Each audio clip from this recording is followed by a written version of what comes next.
Yeah, y'all come Where's back. our lead? What y'all doing? She was here, Madison but doing? Oh, so y'all leave it and come back Thursday. Y'all back Friday. $1, So it's like $2, Thursday, Friday, come back. $1, Get ready. $1, happy day. $2, $3. Good morning, Mr. Fuller. Mix. Hey, how you doing? Have a lovely day. Hey, Yesterday was lovely and well. How are you? Fantastic. Look at my eyes. All I do is drip. Good morning, ladies and gentlemen. Welcome to City Griffin Board of Commissioners, March 24, 2026 workshop. We'll begin with presentation of a value engineering effort for the Shoal Creek Water Wastewater Treatment Plant Expansion Project. Director of Water Wastewater, Brandon Lewis, and Associates will address. Welcome. Good morning. Good morning. Good morning. So we are finally ready to award the Phase 2 work this evening to our construction manager at risk, which is Crowder. We have a representative from Crowder here today with the blue shirt, Mike Powers. We also have Tom Volmar is going to be presenting to you from our engineering team on this project, KCI.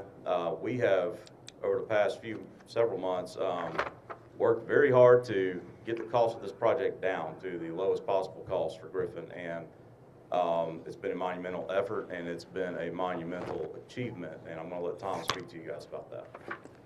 Welcome, Tom. Glad to have you today. Thank you. Good morning, Commissioners, and thank you for the opportunity to kind of give you an update on the Shoal Creek Wastewater Plant Expansion Project. So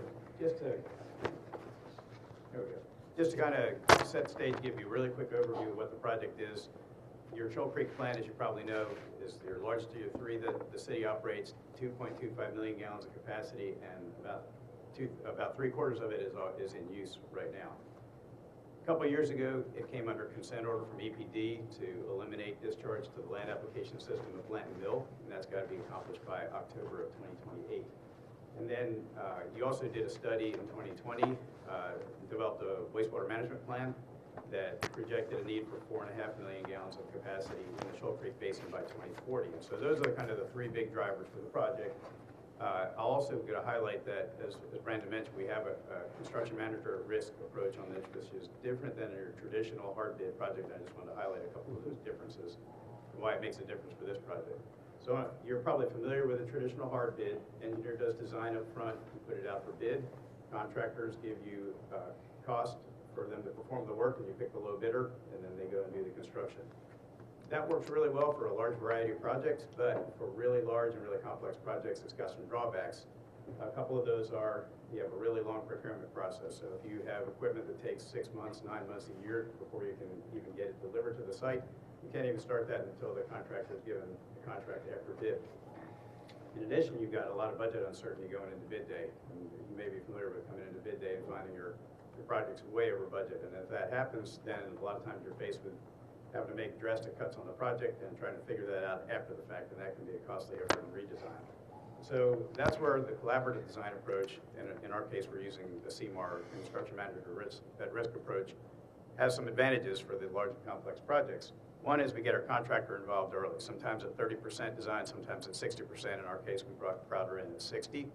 But it gives you the advantage of getting budget clarity during design. So they're taking the 60% design that's created by the engineer, they're putting real cost to it, they're actually contacting their subs, they're contacting equipment providers, and they're getting actual cost for it. And so then, at those stages of design, we can look at what's really costing money in this, and is it really delivering value for the project? And another advantage that we're also incorporating into the project is it allows you for phased construction. So if there's some early work that can be done to expedite the process, so I mentioned long procurement times, we can get some of the equipment ordered early in the process that can help speed up the execution of the overall contract. So as I mentioned, we brought Crowder into the project at 60% design, and they did an estimate for us back in September. Unfortunately, we were kind of dismayed to see that $98 million price tag for this 4.5 million gallon a day expansion. That equates to about $22 of cost per gallon of capacity that you're constructing. And we were comparing that to a figure for what you would call the kind of the gold standard for a treatment plant upgrade, which would be a mechanical plant and concrete basins. And so the going range right now is about $25 to $30 per gallon of cost. And so we were not that shy of that number. We had hoped to be lower than that. So we, as Brandon mentioned, we undertook a monumental effort to try to get the cost of the project down. So I'm going to give you a couple of site diagrams just to help orient you around what we had to accomplish here.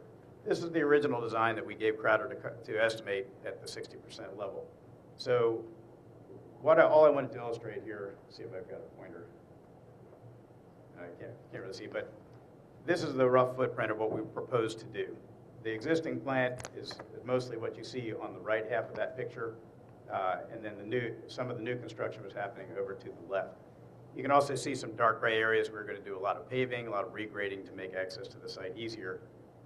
And we also had several big basins, those three diagonal ones that you see up in the top left of the screen that are near the existing dryer building. Those are the aerobic digesters where you process sludge before it goes to dewatering and drying. So in between 60 and 90%, we got to 90% guaranteed maximum price from the contractor. We did a lot of work to really compress the footprint of the project to still accomplish the overall goals of being able to do a direct discharge to Shoal Creek at 4.5 million gallons per day. And so we ended up hitting a lot of different areas. And so I've kind of put blue rectangles around those areas where we spent a lot of time working to cut the cost of the project. As you can see, it covers most of the footprint of the facility. And we'll go through a couple of these in detail just to give you a sense of where we're able to save money in doing this collaborative design approach. One thing I'll quickly point out is you'll notice that top box on the top left corner is where the existing dewatering building was. That's where we originally had those digesters. So we pulled the footprint of the plant insignificantly to reduce some site work there. So here's some areas that we looked at to accomplish some savings. We originally had a pumped bypass for the duration of the construction project because we have to maintain treatment while we build the new plant. We were able to find a gravity bypass option, so we eliminated rental of pumps for a long period of time. We saved around $1 million doing that. We were able to defer the removal of sludge from Lagoon number 3 and make that kind of a process that the city is going to handle over a long period of time, so we were able to save almost $4 million with that. We were going to turn one of the basins into what we call equalization. That helps smooth out the flow peaks at the facility. We were able to revise our design of that to eliminate site work inside the basin, and we got rid of a pump station and replaced it with a gravity drain instead. Saved a little over $1 million doing that. Now, we do have to expand the pumping capacity at the front end of the plant. So it's the way down at the bottom of the plant. All the wastewater comes in there, has to be pumped up to the top end of the plant so that it can flow through gravity through the rest of the process. So we had an existing pump station that had been upgraded just a few years ago, 2018. So we decided, well, let's not spend a lot of money and time revamping that. Let's leave it as it is. And we were able to also eliminate a structure for a new influence screen at that location. So by leaving it alone, not doing extensive rework on it, we're going to be able to save about $1.5 million. Now, we did need to expand pumping capacity because we're doubling the capacity of the plant. So we had a second pump station planned for this facility, but it was going to be built right next to the existing one. We looked around on the site and realized, hey, we've got this existing asset in the ground. It's the older influent pump station for the facility, but it's got good concrete. It's already connected with piping and electrical. So we're going to be able to revamp that one to get the additional pumping capacity there. And in addition, we're going to be able to relocate an existing screen down to that facility so we don't have, that's one less screen we have to purchase. It's a piece of equipment that's already been rehabbed in the last couple of years as well. Another thing we did, as I mentioned, we tightened up the footprints. We decreased the site work a lot, and that has a couple of impacts. One, you have bulldozers and earth-moving equipment don't have to do as much. There's also a lot of big pipe runs. Large diameter steel pipe is pretty expensive, ductile iron pipe, so we were able to reduce that pretty significantly. We also revised the design of a couple of concrete basins that we do have in this project to eliminate a couple of pumps. And that saved us another $1 million right there. And I'll mention towards the end that compressing the site footprint also helped a huge amount of electrical. Got rid of a bunch of copper that you're going to have to put in the ground. And good savings from that. On the digesters, we moved them in closer, as I mentioned, and we combined them from 3 into 2 with the same volume, but that just meant we didn't have to do as much earthwork. We'd have as much mechanical equipment to support that. Another $2.4 million there. On the dewatering side, this is where we take our sludge that has to be removed from the plant and squeeze the water out of it so we can send it to the landfill or whatever else we're going to do with it. We originally were planning on doing 2 screw presses and having to expand the building. Screw presses tend to have a smaller capacity than belt presses, and so we were able to instead go in with a single belt press and not have to expand the building. Saved over $2.5 million doing that. We had some buildings that we were able to reduce the footprint on. We were going to do fairly expensive pre-engineered metal building shed roofs over a number of project areas to protect them from weather and keep operators out of the rain. But we took a different approach, and we're going to use carports instead of the more expensive pre-engineered metal buildings. So between all those efforts, pretty substantial savings, almost $3 million.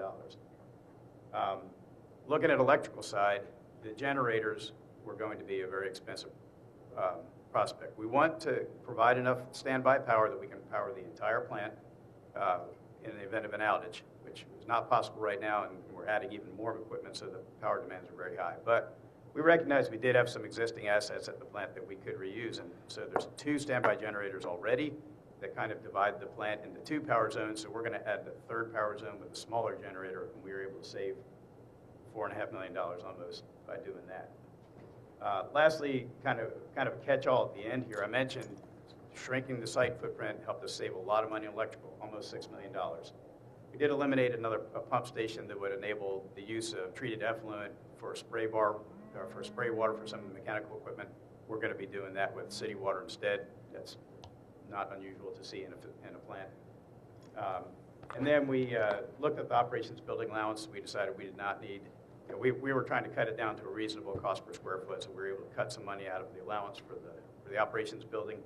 And then lastly, being this far into design, we felt comfortable reducing construction contingency for another $1.5 million. And so looking at where were we then, where are we now, at 65% design, as you remember, we were at a $98 million price tag.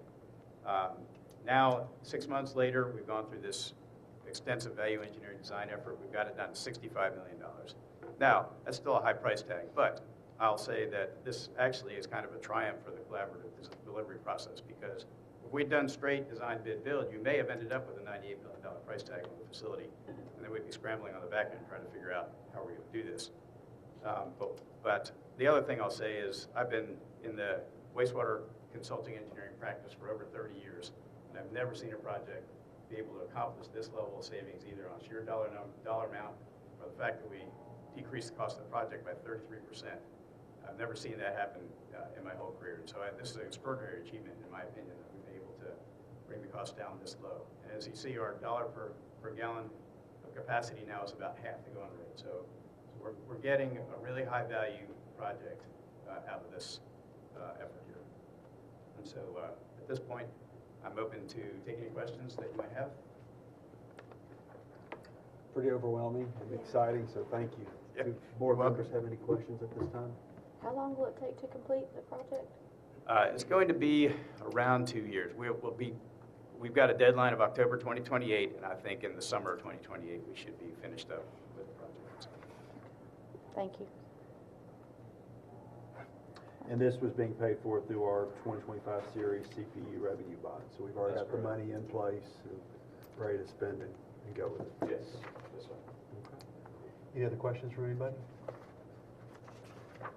Well, Tom, thank you so much for the insight. And Mike, thank you for being here as well. So if there's anything we can do to support you. y'all's efforts, let us know. Brandon, great job, sir. Thank you all. Thank you. Thank you.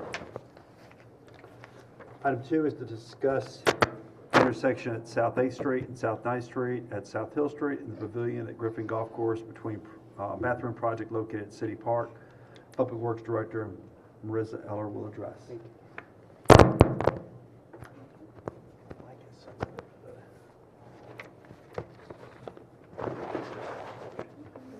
thank you.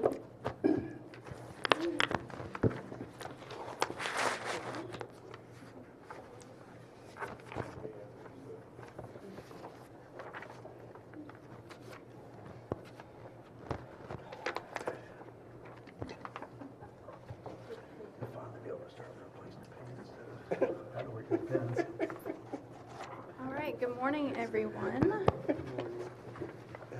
All right, so I'm going to start with the intersection of South 8th and 9th into Hill Street.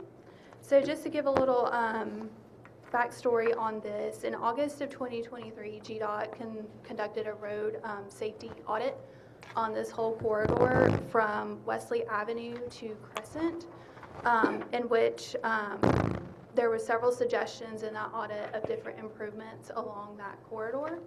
We did reach out to GDOT back in January to find out where they were at with this audit and if they're going to be programming any projects in the future. GDOT did let us know that they do not have any intentions as of right now moving forward anytime soon with these audits. They conducted several across the state, but they do plan on going back and visiting at some point, but cannot provide a date when they would be going back to revisit. So Commissioner Wright provided at one of our Griffin Spalding area transportation committees the suggestion to turn this intersection into right turn only, coming off of South 8th and South 9th onto Hill Street. So we did take that information back and got with both our Chief of Police and Chief of Fire to make sure that this would not negatively impact public safety operations, and neither chief believed it would. From there, we did get with LJA Engineering to make sure from an engineering perspective that this would not be an issue at all, and they do not think it will either. So the first page that you have is our proposal for this intersection, and this is, again, to propose it being right turn only onto Hill Street. It would be the installation of a concrete island to delineate those lanes. The cost estimate is around $30,000. That is with a 15% contingency. We do anticipate that we will have to coordinate with GDOT on this and file permits. As you can see on this plan, there is a left turn lane there, so it would impact that lane, and there would potentially have to be striping changes that are made. So you'll still be able, if you're going south on Hill Street, you'll still be able to take a left onto 8th and 9th Street there? No, sir, you would have to go all the way up to Crescent Way.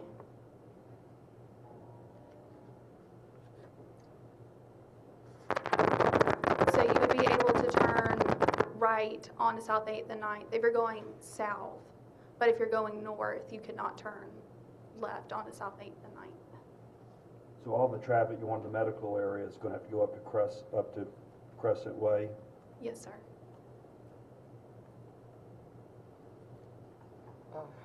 And we're doing this just to eliminate, I guess, any accidents that have happened there, or? Yes, ma'am. According to the road audit from 2013 to 2022, there were 44 accidents at this intersection. So what was the accident count? 44. And from what point? From 2013 to 2022. So if you go up to Crescent and make a left turn back to 8th Street, you'll still be able to come out of Crescent and go south Yes, on ma'am. Hill Street. Yes, ma'am. Is that gonna increase the traffic, in the school area? It will at Crescent Way, yes, ma'am. Let me ask you, I know Commissioner Wright, his recommendation is to close off. When the GDOT study was done, did they have any alternative solutions, or what other ideas? They did actually. They did provide a recommendation of a roundabout here, but according to their audit, they said a further study would be needed to determine if that's truly the best route to go, but they did provide that. And at the time, did they, I guess, study, or maybe did we give them that idea of closing that intersection off to see if that would also stay safe, or that wasn't discussed then? No, ma'am. No, okay. Just want to. Go ahead. Maybe I'm jumping ahead. So personally, I mean, I don't have a problem with going southbound, giving it a right turn only, not turning back against traffic. But there's hundreds, if not 1,000 more vehicles that use 8th Street to get to the medical community and avoid Hill Street. So I would, right now I'm leaning against that concept of removing that left turn lane.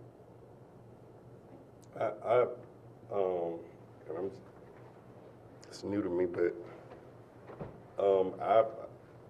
I like the roundabout idea, Yeah.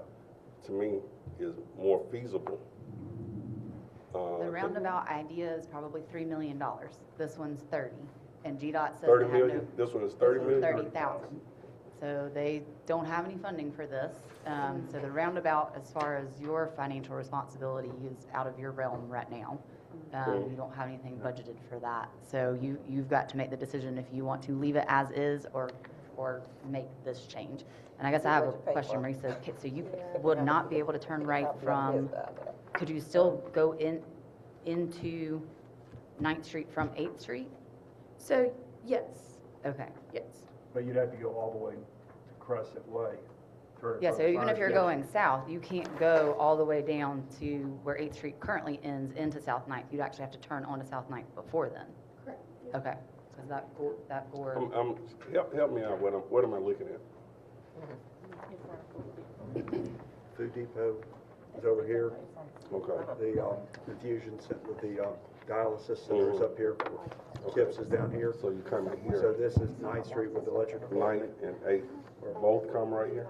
Will they come together, but you would not be able to turn left onto 8th Street. So- Is there a way to And right here, change that to where you can still turn left? Yeah, I would, I would look into that. there's so much traffic that's going to the medical community from the south side that I think we're gonna end up with a bottleneck up at Crescent, there's Crescent no turn and lane. Crescent Way. right, And so you have good visibility turning left. It's the coming back across to Okay. try to turn back up to Food Depot that, is always the kind of a blind spot, trying to judge the speed of traffic coming down the hill.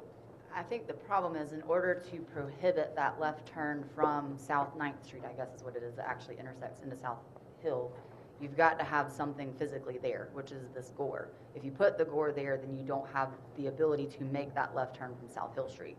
Putting a sign is your only other option to say no left turn, and it's just not gonna, it's not gonna But if you- prohibit that. Can we look at redesign to see if we can figure out how to create that bulb out or whatever you call it? Yeah, we can look at it and see if there's anything Allow else. left turns. Marisa, where are we with, I know we've talked about sidewalks there, pedestrian bridge, or how does that tie in with any of this? Or are we still doing this project, or? Yes, ma'am. We actually had our kickoff meeting last week to get started on that project. We've already had our kickoff with GDOT.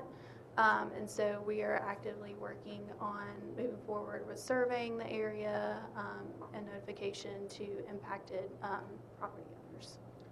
So the sidewalk is a GDOT project. Okay. That's, we have match that we have to do, but they are proceeding with the sidewalks. This is separate from that. Okay, and the bridge would be I our don't think project? there is a Are pedestrian we bridge? talking about? There is potentially a pedestrian bridge in that project. Okay, right, okay. Is this solution similar to what happened at the other food depot, like on Taylor Street? Because that installation, I feel like, helped out the traffic flow a lot and decreased crashes. So is this a similar type of approach to what are you talking about? What happened there? several years ago on Taylor Street, they changed the way you turn into the food depot? Off of Taylor Street? Yes, Is it ma'am. Off of Taylor Street? No, there's still a suicide lane there. I'm not sure. Well, without a reference in front of me, I can't confirm what I'm talking about. If you're going west and you're driving west, you can turn in. Are you talking about if you're coming east and got to cross over the traffic? Where they added a concrete island, as well as a couple of things sticking out of the road several years ago. But it used to have a lot of crashes at that intersection. And after they changed it, it pretty much stopped. Are you talking about on Taylor Street? Okay, I'm trying to think. I'd have to think about it. I'll have to pull a reference. Is I may be a misremembering where it center is lane there exactly. now? There is a center right lane? turn lane going into the parking lot, but there's no gore No, there's a on suicide. the state highway there.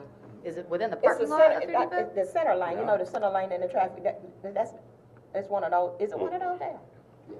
Yes. Okay, is that what you're talking about? Yeah, it's where you're turning into the side. So you have an entrance on one side and then an entrance on the other side closer to Maxi Loop. Oh, When you turn okay, it in yeah. there, they Oh. changed the way that that you turn in. Oh, yeah, Oh, okay. Okay, coming out of the parking Yeah, lot. the parking lot Yeah. deal. Okay. Yeah, No, this is, okay, I see what you're talking about. I was lost for a minute, but, okay. I think we create more problems than we need if we remove the left turn lane going northbound, turning back onto 9th and 8th Street. So, me personally, I'm okay with the no left turn and controlling the traffic that way, because they're going for the medical community back to the south. Where does the, now I'm just getting talking crazy, but 9th Street, where's the last, address on 9th Street? Is that our building, the city building? Stormwater? Stormwater, where the old electric department is. And then all Because that. therein lies the problem, is that those streets, to me, running into each other. If you cut that off, but then you're talking about going up behind those buildings, and that's probably not gonna work either, but. I'll say the only other alternate route is for them to go up 9th Street and go towards the hospital and come out that way. with the And then safety, you're back Right. into Rock You're Street. back in the rock and all that. Yeah, so. the safety study that they did, correct me if I'm wrong, did they say we needed to have a solution at a certain time period, or? No, ma'am, No, they okay. didn't. So So if we we have can time. punt, Yeah, we're going to absolutely. punt and look at another possible option, Yes. and then we roll, because, Mhm. okay. I appreciate the Thank you. effort. Thank you, it's a great job. All right, moving into the bathroom pavilion. Yes. Restroom. Not bathroom. Unless you want to bathe, unless you want to bathe over there, you can't, I mean, I have a shower. So we have completed the survey and civil construction plans for this project. And the next portion is the architectural component of the project. So I was seeking feedback from you all as far as the look that we are going for and the idea behind it.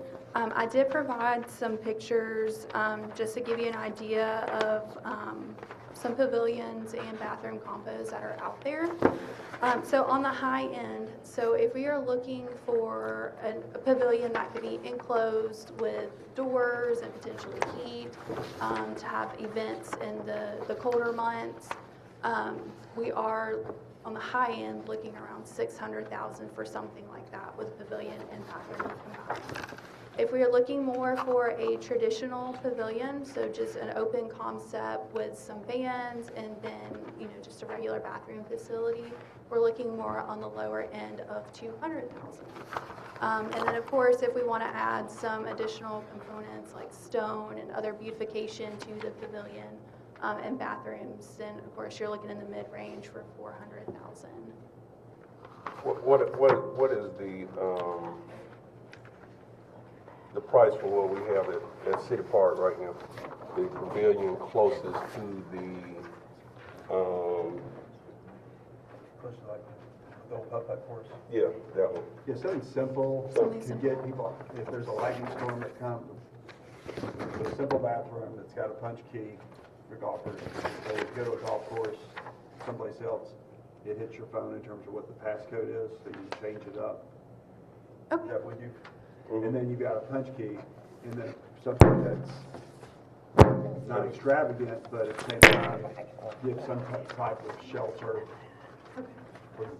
And I just want to make sure for the pavilion option, we're not looking to have the option to enclose it or anything, have it completely open. I wouldn't think so. Okay. I like the idea of an enclosed one. I think it may be worth the investment to be able to have year-round events and more shelter from things like the cold. If we was gonna do all this, we could've put a pool back over there. Yeah, we could've put a pool just for that. Just a bathroom, that's basically what my concept or thinking was, it was going to be a bathroom. So that we don't have to pay back the, whatever, $100,000 back to DNR for the original grant. It's the, Okay. to meet that. Yeah, absolutely. So Stipulation. just to go back with like a standard pavilion and then normal bathroom facilities, you're looking at 200,000 or less. Yes. And if there's a way to keep the pavilion and the bathroom possibly separated so it doesn't become like a hiding place. Is that, Yeah, no, in that terms, makes so sense. maybe look at the public safety aspect of what, Okay. so if someone's driving by, they can look into it and make sure there's not mischief or silliness. I think, Mayor, what you do, you probably want to keep the bathroom attached to the pavilion. You just put the bathroom at the back where the woods are, and the pavilion's all in the front, so that you can see all the way through the pavilion. The bathroom's going to be locked unless you have the code.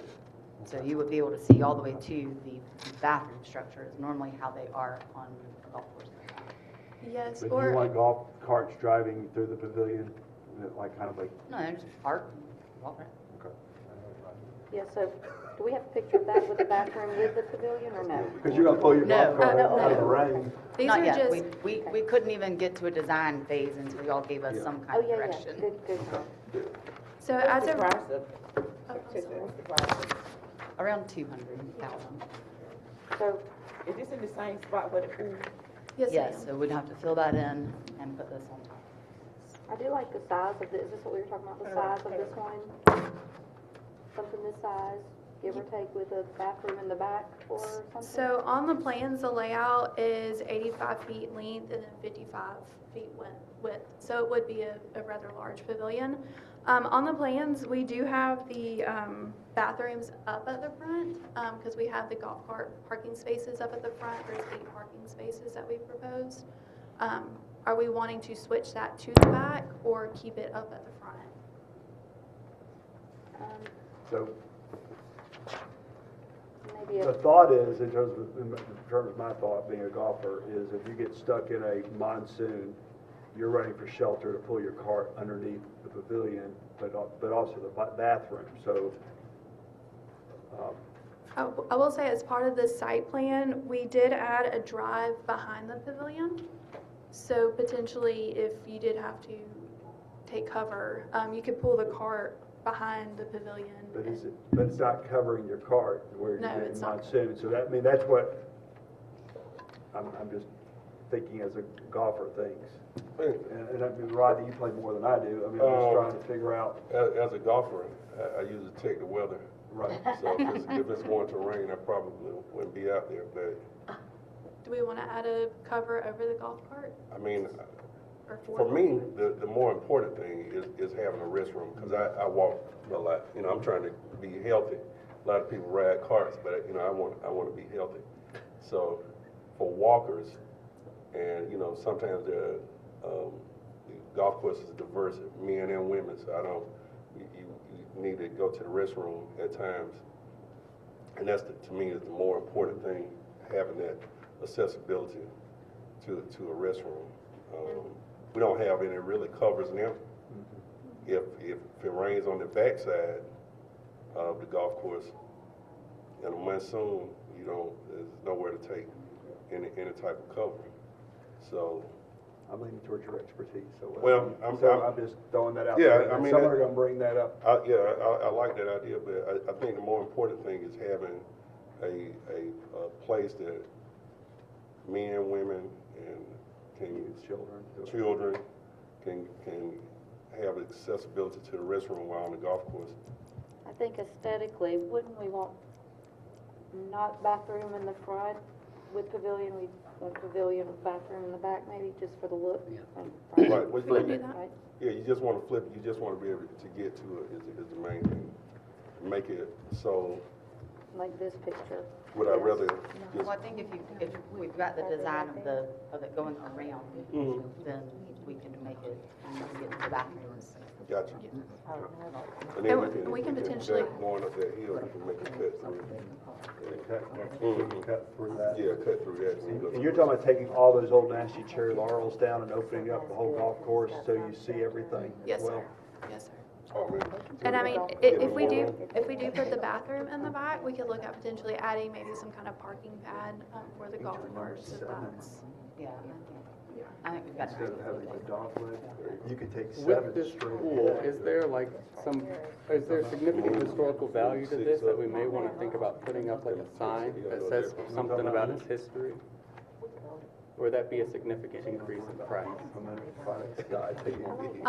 As far as historical significance, unfortunately, I'm not totally sure Yeah, on we'd have that. Making What was it the question? sound. The historical significance of the pool and area. I mean, Miss Kennebrew it's named after Miss Kennebrew now. Miss Kennebrew is well-known in the community, We so I could mean, we call it could keep the Kennebrew sign for the pavilion if we need to change what it says it is. Or if we, I don't, that's a discussion that y'all would need to have as to how you want to handle. I think if we're gonna fill it in, it may be worth just putting a plaque, talking about the history a little bit. I think that's, we can do that, we can add that to it, that's, Yeah, we can certainly do that. We can call it Kennebrew Pavilion. that'd be even better. Okay. Everybody good? What did we decide? We're gonna do a restroom with a pavilion, That was an enclosure that that takes one skill. that's around the $200,000 range, something similar to what we already have, adding restrooms to it. Well, you have my support. Okay. So my little brain can understand it. Tell me, according to the pictures, what it is we looking at. Is it this? Is it this? What is it? The second picture, if I understand how the conversation went, the second picture is similar to what? So that's how the bathroom combo would be, but it would be a simpler structure, kind of like this. No stone brick or any kind of added. Okay, it will be open. Yes, And ma'am. people have picnic tables. Yes, ma'am. People be able to run it just like you do the other ones. I don't think y'all wanna do that over there.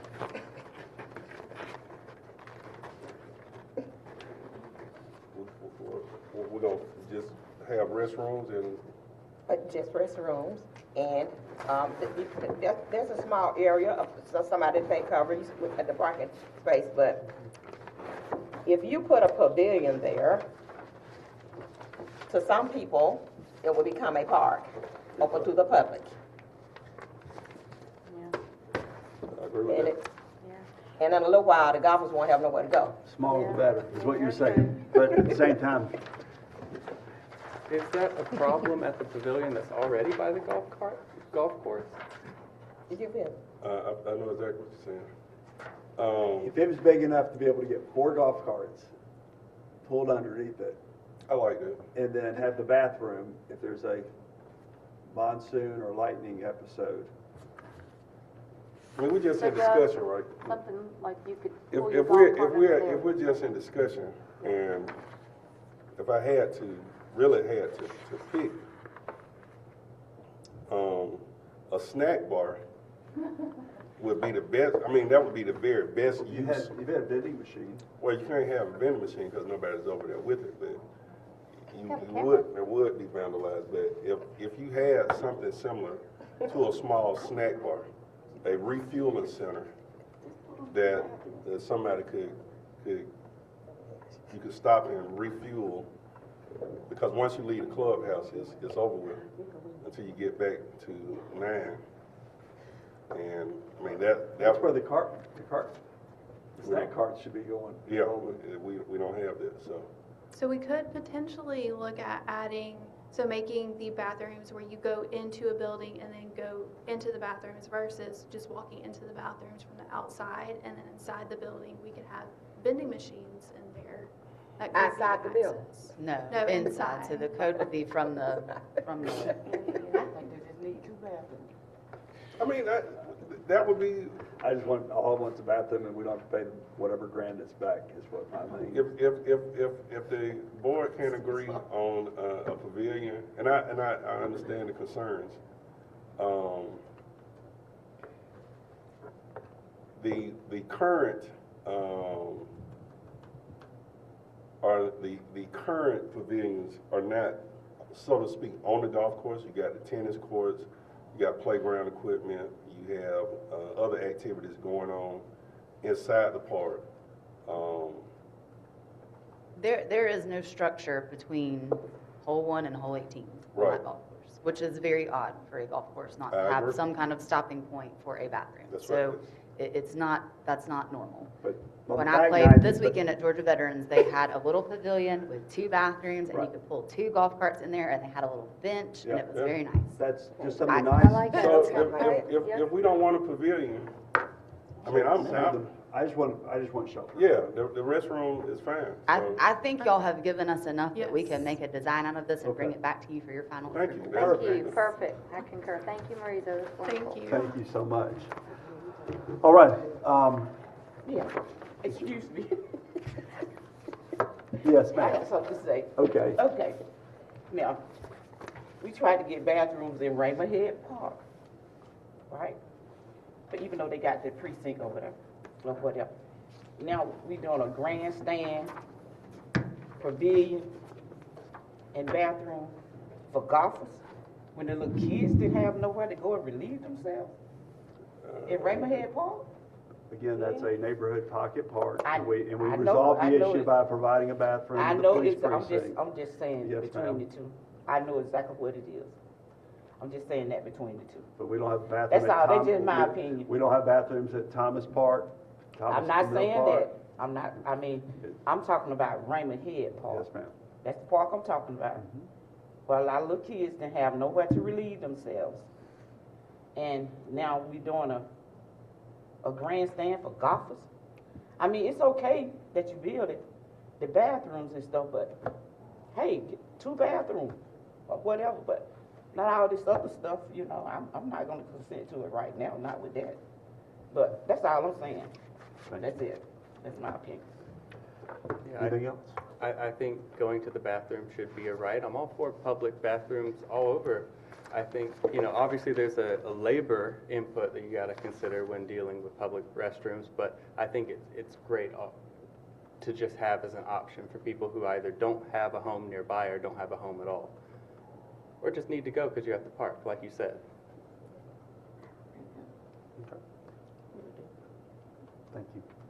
Moving to item 3, consider executive session to pursue OCGA Section 5014-3B1B for the purpose of authorizing negotiations to purchase, dispose of, or lease property, and Section 5014-21 for the purpose of consulting and meeting with legal counsel pertaining to pending and potential litigation, settlement claims, administrative proceedings, or other judicial actions brought or to be brought by or against the agency or any officer or employee, or in which the agency or any officer or employee may be directly involved. Do we have a motion for executive session? Commissioner Murray with motion. Second by Commissioner Fuller. All in favor, please join us.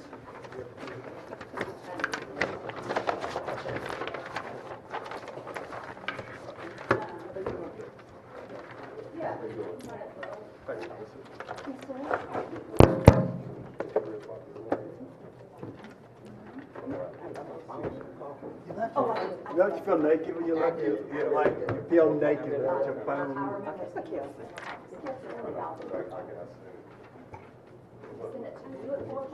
No, she just sent it to me and I just said, Y'all do it today.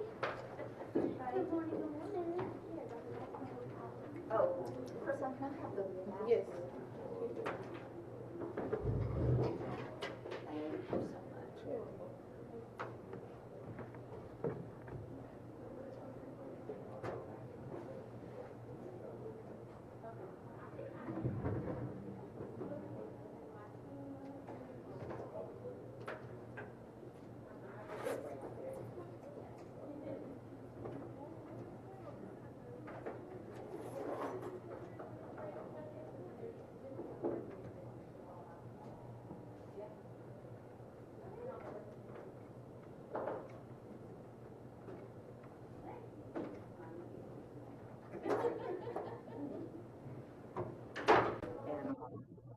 Thank you so much. Everything's gone up. They've been paying the utility bill, like we're splitting the bill, but they're using it more than us. Do we have to do a motion or is it assumed? Okay. Do another meeting, like a meeting. Okay, yeah, just call me, we'll figure it out. Okay. We will. Thank y'all. I need everybody up here real quick, please. All right, do we have a motion to adjourn the meeting? Most of them. Commissioner Ward, second by Commissioner Curtis. All in favor, please say aye and go home. See y'all tonight. Aye. Okay. But- Oh.